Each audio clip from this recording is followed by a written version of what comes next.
Hi, this is Kelly. And this is Jenna. And you're listening to ODFM. This episode is One Deer from Murder.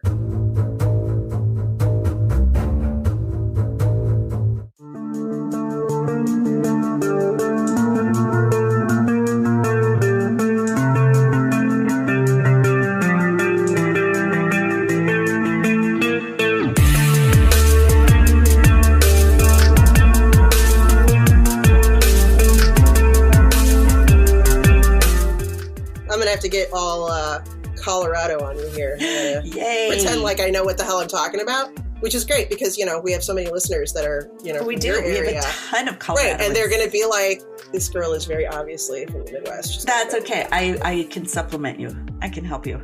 Okay, cool. I'm assuming DEER? Yes. Oh, yes. Bambi. Like right. Bambi. Aww. Oh, well, now it's even sadder. Is this about a deer getting hit? Because, that happens a lot here. No, thank God. No, thank God.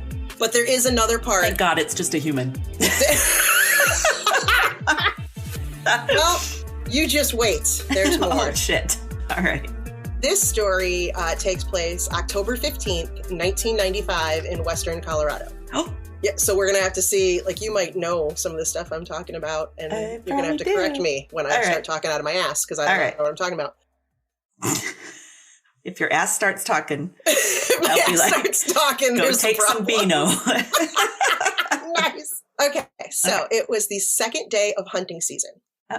Doug Kyle and Michael Madewell, I think is how you say his name, were two off-duty police officers from Texas, and they were on a hunting trip in the, I had to look up how to say this, Uncompahgre? Yes, Uncompahgre, yes. In the Uncompahgre Mountains. Yes, okay. Early that morning, Doug heard 3 gunshots near their campsite. And soon after, a woman walked by and told him that she and her husband were hunting in the area. Okay. About an hour later, Doug heard screaming and rushed over to find the woman that he'd seen earlier, standing over a man who was laying face down on the ground, bleeding from a gunshot wound on his back. Holy shite. Okay. A rifle, 3 spent shells, and an orange hunting vest were in the grass beside him. Oh. He didn't have his vest on. He didn't have his vest on. Dude. Right? Hunting season. Put your vest on. I've never been hunting, but I feel like I already know that. Yeah. You want to be bright orange, because most deer aren't. The idea of going somewhere where there's hunting grounds scares the crap out of me, so I would probably be head to toe neon. Yeah. Personally. You've got a disco light on. Exactly. Right. Exactly. I'm blaring my iPod because I don't want anyone to I'm not a deer. Everyone's mad because you're scaring away the real deer. Exactly. Oh my God. Okay. So the injured man was Bruce Dodson, 48 years old. His wife of only 3 months, Janice, was screaming for help. She picked up the orange vest next to him and screamed, "Why didn't you have your vest on?" So, because you should blame the victim. Right. You're dead, but God damn it. You dumbass. So, That's awesome. Screamed out of love. Yes. Yeah. So, are you okay? Right, exactly. Doug Kyle was quoted saying, quote, "She's crying and carrying on. I said, 'Is this your husband?' And she said, 'Yes, that's Bruce. Help. You've got to help him.' So Doug checked Bruce's body and could not find a pulse, and he didn't see the man's chest moving. So he rushed up the mountain to alert authorities. And when he returned to the campsite with a Mesa County Sheriff's deputy, he found a very different scene. Oh. Uh-oh. Mm-hmm. What did you do? Okay. Another quote from Doug was, "The deputy let me walk him down. And when I got to the spot with him, I immediately stopped and said, 'Well, this is different. This is not the way I left this.'" Oh, snap. Uh-oh. Now Bruce was laying on his back and covered with a blanket. Oh. Janice said she wanted to keep him warm until law enforcement arrived, but authorities were concerned that she had disturbed the crime scene. Yeah. You don't touch the crime scene. You don't touch the body. You're messing everything up. All right, so Janice told the sheriff's deputy that she and Bruce had woken up early that morning around 5 a.m. to begin their hunting trip. Yeah. I have 6 different sources for this story, and I found 2 different ways this went, but either way, it's essentially the same. Okay. So one version is that they decided that Janice was going to go up on a hill, and while Bruce waited down in a meadow below, and she was going to flush game out. Okay, down to him. Right. Okay. The other story was Janice was going to go up to hunt for elk on the hill, and Bruce was going to hunt for deer below. Either way, they were separated. Separated. Okay. They were Different not hills. hunting in the same spot. They had agreed to return to their campsite around 9:30 a.m., but she came back a bit earlier to change because her boots and hunting coveralls were covered with mud from the knees down because she walked through a mud bog along the fence near camp. I don't really know. What's a mud bog? Just like a big pile of mud? What's a mud bog? Basically a big, gross, muddy area. Pile but of that's mud. weird. Right. Why would you Especially Western Slope is very, very arid, deserty. Really? So she probably could have found a different path. Yeah, I would think so, unless it's like there's a ton of snow, but I wouldn't think. I don't know. No, because it was October. Oh, yeah. Well, so I don't know how high they are, but yeah, that's weird. Okay. Yeah. Shortly after going back and changing clothes is when she found her husband laying on the ground. Janice became so distraught retelling the story to sheriff's deputies that she fainted and had to be airlifted to a nearby hospital. Jesus. Whoa. She was upset. She was really pissed that he took off his vest. Yeah. Get that vest back on. Right, exactly. Wow. Bruce's body was transported to the coroner. Medical examiner Tom Canfield actually worked with Bruce at the hospital where they were performing the autopsy. So he had to perform it on his coworker. I know. Sucks. That's like, I can't even imagine. Like you go in and you're like, oh man, it's Bruce. It's Bruce. Dang it. Bruce Banner. So, Bruce Banner. The next day, the autopsy revealed that Bruce had not been shot by a single stray or accidental bullets.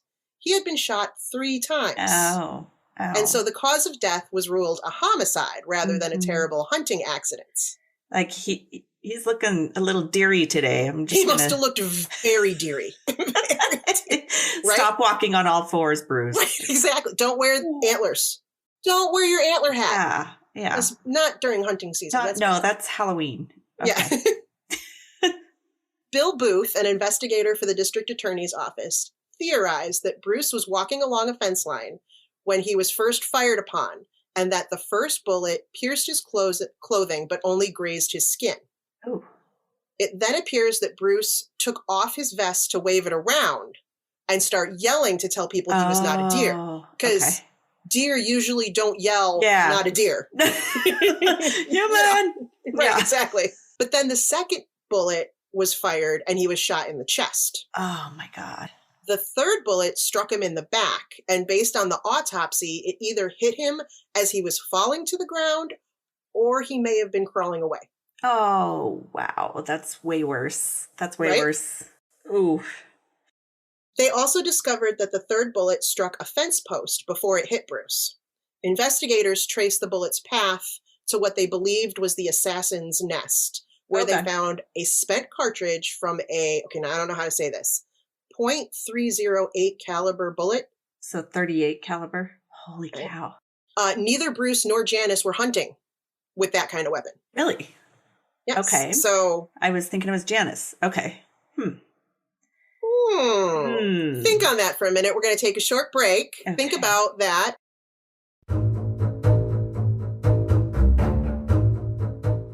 So Kelly, I really look forward to discussing true crime stories with you for our podcast each week. And you do such a great job of putting it together.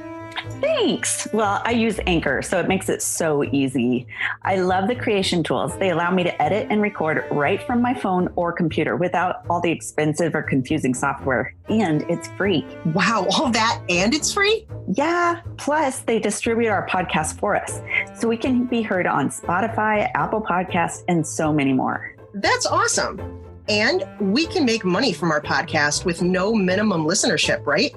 Yep. Anchor is everything we need to create our podcast in one place. I think anyone who wants to have a great experience making a podcast with a good friend should download the free Anchor app or go to Anchor FM, which is ANCHOR.FM, to get started. For sure. Now let's get back to that murder story. Back to our story. We're going to go back in time a little bit. All right. Janice K. Sanders was born July 17th, 1951. She grew up near Houston, Texas. in a middle-class family that enjoyed hunting and spending time outdoors. Okay. She was an outdoorsy girl. She married a ranch hand named J.C. Lee, which is really hard to say, J.C. Lee. Very hard. And it's very Dallas. Like, it should be in that show. Right? Yeah. Exactly. J.C. Lee. What up, J.C. There you Lee? go. Exactly. Yeah. They had 2 children together, a daughter and a son. They settled in Western Colorado, where she earned a nursing degree and landed a job at Delta Memorial Hospital. Delta. That's close to Whitewater, where the Whitewater widow was. Ooh. Throw back to our very first episode. Woo! Woo! I didn't find out really anything about Janice and JC's marriage. There was just nothing. Except that after being married for 25 years, Whoa. It ended abruptly when Janice caught JC having sex with one of their daughter's friends. Ew, damn. Mm-hmm. I'm assuming she would be a teenager or more. I'm assuming by that time. Yeah. Well, they were married 25 years. If they got married young and had kids young, I mean, could have easily have been 18. Oh God, JC, right? Gross, or slightly older. But still, his poor daughter. Can you imagine? Gross, man. Screwing Brittany. Oh. Just like, I'm picturing, what's that movie? American Beauty? Is that it? Oh, yes. Kevin Spacey. Gross. So gross. So, that would end things abruptly. Yeah, that would. It's a pretty abrupt ending. We're done. Yeah, right. You crossed several lines? Yeah. So after the marriage ended, Janice took a job at a hospital in nearby Montrose, Colorado. It's weird because people over there pronounce it Montrose, kind of like Montrose? French. Yeah. Oh, so they dropped the T? Yeah. It's almost like, and it took me forever to get used to it, like Montrose. Okay. I mean, Montrose, but yeah. All right. Anyway, pronounce it how I'll you do want. My best. It's beautiful. All right. Well, she was at a different hospital now. She left. She left Delta. Right. Okay. But I did look it up on a map. It's only like a 25-minute drive. It's really close. Yeah. Right. It's pretty. So she began dating one of her former coworkers at the Delta hospital. Okay. A lab tech named Bruce. Oh, Bruce. Hey, Bruce. There's Bruce, right? Bruce was a native of Baltimore, Maryland. Wow. His name was actually John Bruce Dodson, but he went by Bruce, his middle name. Okay. You keep picking these Johns. Right? Accidentally. I didn't even Bruce's. mean to, right? Dude, Bruce I've done Lindahl. Bruce's and oh my gosh, you're right. Ooh. Okay. Be aware of Bruce's and Johns in your life. Exactly. So let's see. He was a Vietnam War veteran, ex-Navy, and a University of Maryland graduate. Holy balls. Yeah, right? Friends remember him for his compassion and intelligence. Aw. But Bruce was a loner, and he fell super hard for Janice. Aw. Friends said that they made a great couple because he was frugal, and he was helping her put her affairs back together after the divorce because it was kind of a mess, and she was in debt. Okay. Ooh, frugal. Ooh, that'd be rough for me. Right, yeah, exactly. Yeah, sexy. Yeah. Frugal. Those words are one and the same. Yes, that's on my list of wants. Oh, no. Right? Janice was lively and outgoing, and she introduced him to new things. So they were kind of balancing each other out. Okay. Sounds like a good Complimented each other. Yeah. Right. In July of 1995, they were married. Okay. I will post their wedding photos. Ooh. He was in a white tux with a black vest. She was in a ruffled lace dress and a lace cowboy hat. Oh God, that's it horrifying. It was like layered ruffles. Oh, it kind of reminded me like of a cake? fancy Little House on the Prairie. No, because it even had like the ruffle on top. Oh no! Like it had a top ruffle like up by the. Yeah, I think I know what you're saying. Was it off the shoulder? No, it was a high neck. It was like, oh my good God. Dude, it was just she had like worse. the fingerless lace gloves. So she was a little bit alternative, but it was oh God, that's it was horrible. a look. Yeah, it was a look. But there are pictures, and it looks good. Let's not. So that really doesn't have anything to do really with the murder story. But it's it enjoyable. was just like fashion moment. Fashion just moments. a little bonus there. Yes, we like those moments in fashion. God. Okay. So one of the new things that Janice wanted to introduce Bruce to was her love of the outdoors. So just 3 months after their wedding, she took Bruce on his first hunting expedition in Uncompahgre National Forest. So I'm surprised she didn't get married in one of those beautiful camo dresses. Have Right? you seen those? Maybe she didn't know that was an option probably at that time. You know what? There isn't a wedding photo of like a wedding party. So I could see like maybe it was her bridesmaids were all in camo potentially. I don't know. You know, those are so bad. I'm sorry, people who love that shit, but no, don't do it. Fashion faux pas. Right? Oh, God. Maybe there were pictures from her wedding, but since all the bridesmaids were camouflaged, we couldn't see them. Oh, that was it. That's what it is. They could have gotten shot. They probably shouldn't do that. Oh, God. Yes. So they should have also had orange vests over the camouflage. Or like at least an orange belt to go with it. Plus it'll make it pop. Right. So she wanted to take him to this spot because she knew the area well, because she and JC had camped and hunted there all the time. Oh. So she was familiar with this area. Okay. In fact, detectives found out that Janice Dodson's ex-husband, JC, was actually camped just 3/4 of a mile away on that very same day. Oh, JC. Interesting, right? Mm-hmm. Okay. According to ABC News, Janice told detectives, quote, JC didn't care for anybody I ever dated, even after we were divorced.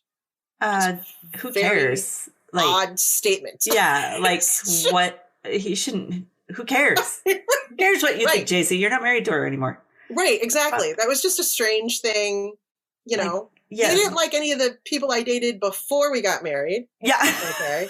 And he doesn't like any of the ones after. Okay.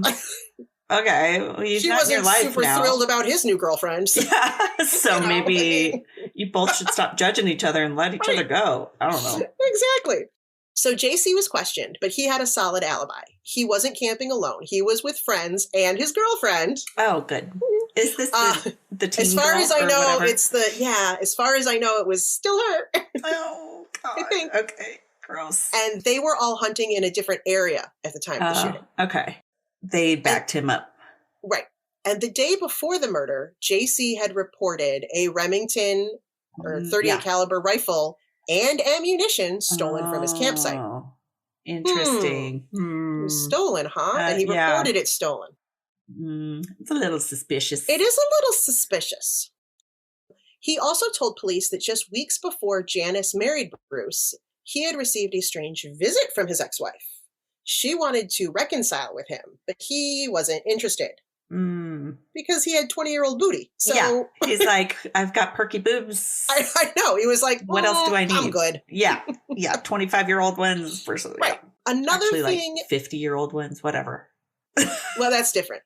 I shouldn't say that because I'm way closer to that than the 20. To that too. Yep. God. I know, right? Do you know, 2 days ago I goofed and realized I lost a year.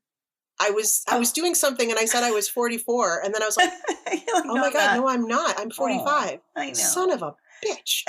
It's okay to forget those numbers. Damn it. Yeah. As we get older, we'll just, we don't need numbers. Exactly.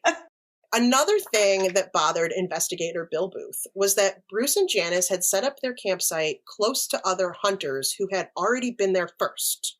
Huh. Right. Okay. He was quoted saying, you don't want to camp near other hunters. Yeah, they're not going to be happy about that. This is millions of acres up here, and you don't camp next to each other. Yeah, that's weird.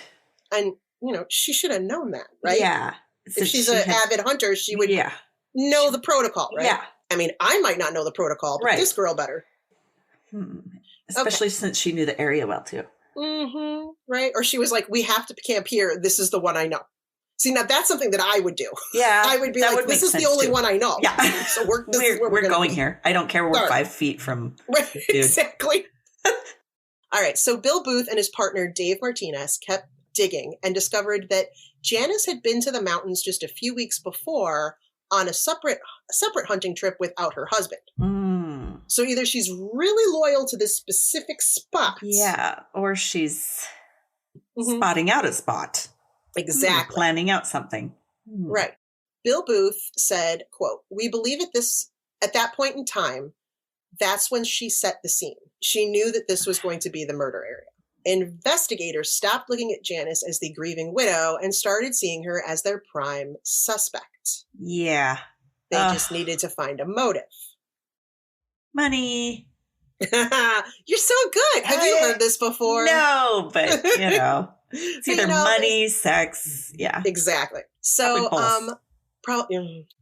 this is okay. So there's no one way to grieve the loss of a loved one, right? People right. Everybody grieve in different ways. Different. Right. Right. There's no one way.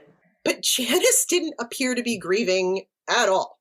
Oh, she's like, party. This is a cold-hearted bitch right here. Oh shit. What'd she do? The day after the murder, Janice took Bruce's name off the couple's mailbox. The day after. Oh God, girl, come on. She threw out all of his clothes and belongings. Oh. She closed his bank accounts, sold his home and another property, sold his car. Jesus. She even sold his horse named Glory. Oh, poor Glory. She cashed in all of his IRAs. She threw his ashes out on the side of the road. Oh. And this is the unforgivable part. She had his dog put to sleep. What? Good God. What a snake. What? And, you're totally leading everyone to know it's you. Every detail. Could you even try? I mean, you didn't even try. Couldn't you, wait a year? Jesus Christ, right? girl. I mean, fake it. Wear some black. Do something. Yeah. I mean, good Lord. That's some cold shit right there. Oh, the doggy. I know. There are shelters. Seriously? And people would have taken, oh my God. That was the one where I thought all the other stuff was cold, but that last one I was that one's just meat. According to District Attorney Frank Daniels, quote, "She'd taken out 3 insurance policies. She made sure to get wills done." Mm-hmm. Come on, 3 months in? Right? And he's not like, Right, exactly. Bruce owned 2 homes. She had the property put in both their names during the 3 months since they were married. Jesus Christ. Yeah, she moved quick. Jesus.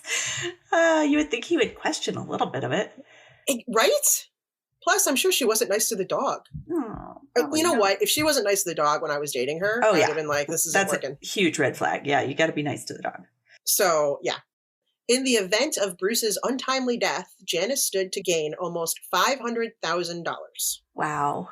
Police said she was badgering the life insurance companies to pay off his policies, even though they were only good for accidental death, not homicide. They kind of already figured out. They're like, you can't have 3 accidental bullets. Boy, he's so deary. That deer is not going down. So deary. Investigators also discovered while she was supposed to be visiting relatives in Texas to mourn her husband's death, she was actually gambling at a Louisiana casino called the Players Club. Oh my God. Because that's how, again, there's different ways to mourn. Yeah. But, I mean. Yeah. Going out and gambling. Right. I mean, I guess you could depress gamble. Depressed gamble, kind of like depressed drinking. Right. I mean, suppose. It didn't seem that way, though. Yeah. Especially since he was trying to help her live frugally before this. Oh, good point. That's right. She's not so that's right. She was fully indebted and right. stuff. That's right. Yeah, and that makes sense too. Uh-huh. Mm-hmm. So then, just a year after Bruce's murder, Janice married her 3rd husband. Oh my God. Bartlett Hall, which is a weird name. Bartlett Hall. Yes. Okay. And they got married on a very romantic day. They got married on Thanksgiving. Oh, no. In Las Vegas. Oh. I was like, that's an odd choice. It's really odd. Okay. Yeah, so it was just like a year after, because it was just the year before in October that this happened. Oh, no. The new couple moved to Texas, and Janice took out a $100,000 life insurance policy on her new husband. Oh, she's like, this is my new MO. This is right. This works. Let me try it again. Hey, you know what? My last husband died suspiciously. So, I just want to make sure that if something should happen to you. Yeah. I'm covering all my bases. I'm covered, right? Yeah. Oh, God. What a snitch. Please don't read into this. Yeah. Please don't check. All good. Check it out. Got it. I hope he didn't have a dog. Oh my God. Oh, stop it. No doggies. Oh, God. Here's another place for a little. Okay. We need to take a break. Take a little break. Oh, God, Janice. Dude. Do you own a small business or make cool and unusual handcrafted items? We love artists and small business owners, and we would be stoked to help get the word out about yours. Consider advertising with us through this podcast. It's super affordable, and our podcast reaches every corner of the U.S., even worldwide. To find out more, visit odfmpodcast.com and click on the Advertise with Us link. Let's get your creativity into the hands of people who would love it.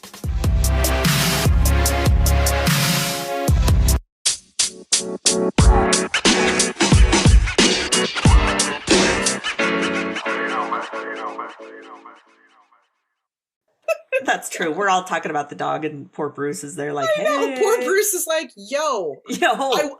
Remember, I wasn't a deer. Maybe if I was a deer, you guys would give a shit. I'm True. just saying. We would probably be like, oh, that poor deer. Poor Bruce. Right? Sorry, Bruce. Oh. Or if she was trying to murder Bruce and she accidentally hit a deer, we'd be like, God I know. damn it, Janice. Janice, that poor deer. Totally wasn't suspecting. Oh, God. Okay.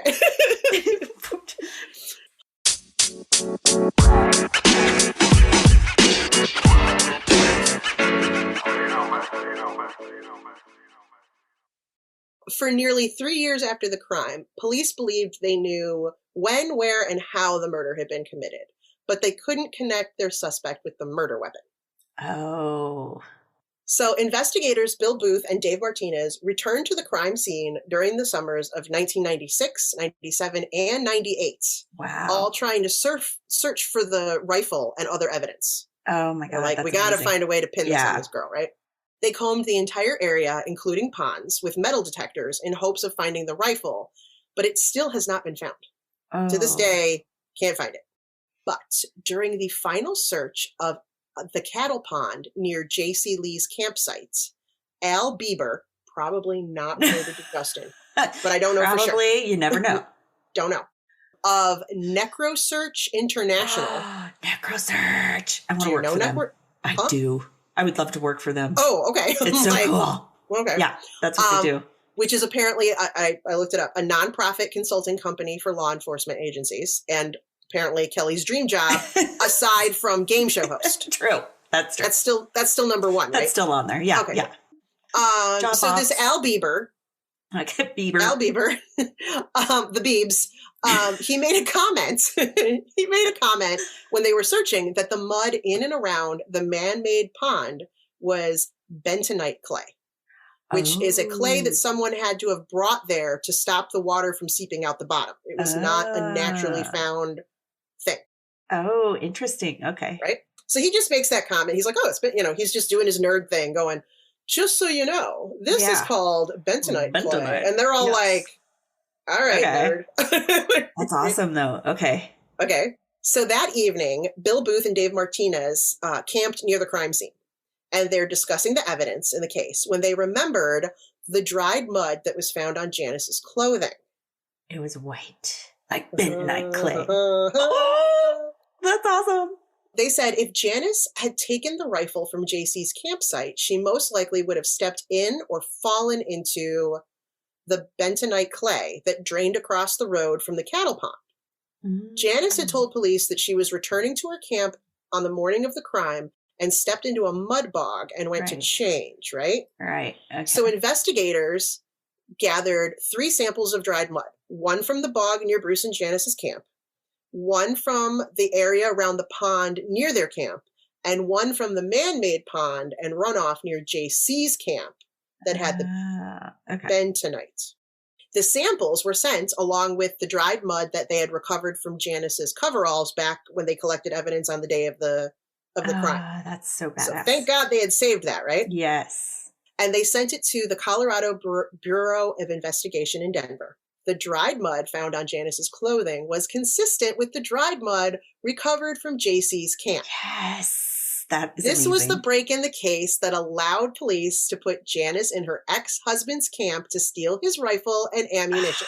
That is badass. And there are no other bentonite-lined ponds in the area and no bentonite deposits. Wow. So that's incredible. Right? Wow. Leave it to the nerds. Good job. I love the nerds. I love the nerds, right? Good job, Beebs. Good job, Beebs. See? Giving back. In October of 1998, so this is 3 years after the murder, Janice Dodson, now Janice Hall, was arrested in Texas on charges of first-degree murder, and she was sent back to Colorado to stand trial. Yes. Prosecutors told the jury that Janice had planned to kill Bruce Dodson from the very start of the relationship to get herself out of debt from her divorce, and then conveniently pin the murder on her ex-husband, J.C. Lee, who had left her for a younger woman. Two birds, one stone. Wow. Yeah, that is... Well, 2 birds, 1 bullet. Yeah, 3 bullets. 3 bullets. 3 bullets. Yeah, if it had been 1 bullet, it probably would have been a different story. It probably would have been okay. She could have gotten away with it. Basically, she should have been a better shot. Yeah. Basically, she should have practiced more. Right, exactly. Janice did not take the stand, but she did give her side of the story for the first time in an interview with Primetime's Chris Cuomo. We love you, Chris Cuomo. Here's the quote from her interview. I still do love Bruce Dodson. The only way I can live with this is that I have the peace of knowing that I didn't do it, and the prayer in my heart that someday the truth will win out. Oh my God, you're full of shit, I think his Janice. dog Sorry. would have something else to say about it. Right? Ugh. The dog's like, please, bitch. Yeah. Please. Did her third husband end up surviving her? Yeah, so far he's good. Okay. I was like, where does his death come in? And that's pretty shocking because, she killed Bruce after only 3 months, and she was with her other husband for a full year. Right. So I was like, maybe she at least learned to, pace herself. Yeah. She's like, I better take a little bit more time. I better just, The jury deliberated for 3.5 days, and then they found Janice guilty of first-degree murder. Good. She is serving life in a Colorado state prison without the possibility of parole. Oh, good.